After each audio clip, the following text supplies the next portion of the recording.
पूरा देश corona virus के खिलाफ लड़ाई लड़ रहा है। वहीं दूसरी ओर बंगाल में कोरोना वायरस को लेकर जमकर राजनीति हो रही है। दरअसल पश्चिम बंगाल सरकार की ओर से कोरोना वायरस को लेकर अलग अलग तरह के आंकड़े जारी किए जा रहे हैं, जिसके चलते बीजेपी ने राज्य की सरकार पर आंकड़े छिपाने का आरोप लगाया है। इसके अलावा राज्य की ममता बनर्जी सरकार पर केंद्र की ओर से भेजी गई केंद्रीय मेडिकल टीम को सहयोग नहीं करने का भी आरोप लगा है, जिसको लेकर केंद्रीय मंत्री मुख्तार अब्बास नकवी का बयान सामने आया।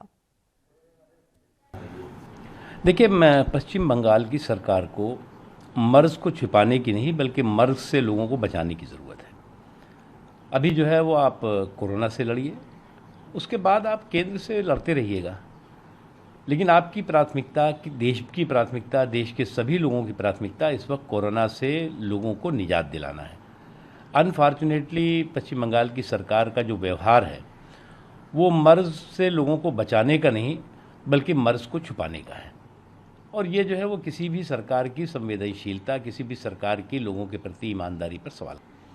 देखिए, मैं जो कांग्रेस पार्टी के अज्ञानी भविष्यवक्ता हैं और बोगस बयान बहादुर हैं, उनसे हमारी यही अपील है कि इस संकट के समय भी, कम से कम इस संकट के समय संयम के साथ, सच्चाई के साथ सियासत करें, क्योंकि ये वक्त सियासत का नहीं है।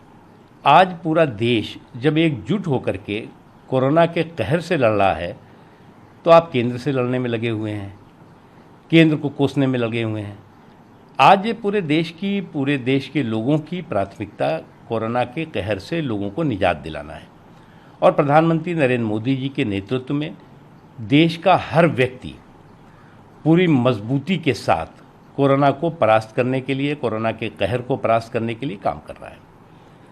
और जिस तरह से, जिस मजबूती के साथ प्रधानमंत्री नरेंद्र मोदी जी के नेतृत्व में परफेक्ट तरीके से, प्रभावी तरीके से इस लड़ाई के लिए जो है वो मजबूती से लोग सामने आए, उसका नतीजा आज दिखाई पड़ रहा है। आज अगर कोरोना की मारक क्षमता कमज़ोर हुई है, अगर आज कोरोना के ख़िलाफ़ जो लड़ाई है भारत की वो कामयाब होती दिख रही है, तो उसका एक ही कारण है कि एक मजबूत हमारे साथ खड़ा हुआ नेतृत्व और लोगों का उनके प्रति विश्वास।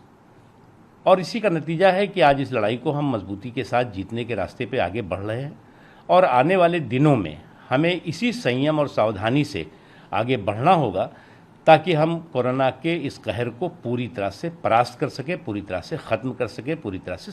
देखिए, उसके साथ ही साथ हमें फेक एंड फैब्रिकेटेड दुष्प्रचारों और सोशल मीडिया पर चल रही एंटी सोशल एक्टिविटीज़ पर भी सचेत रहना है, सावधान रहना है।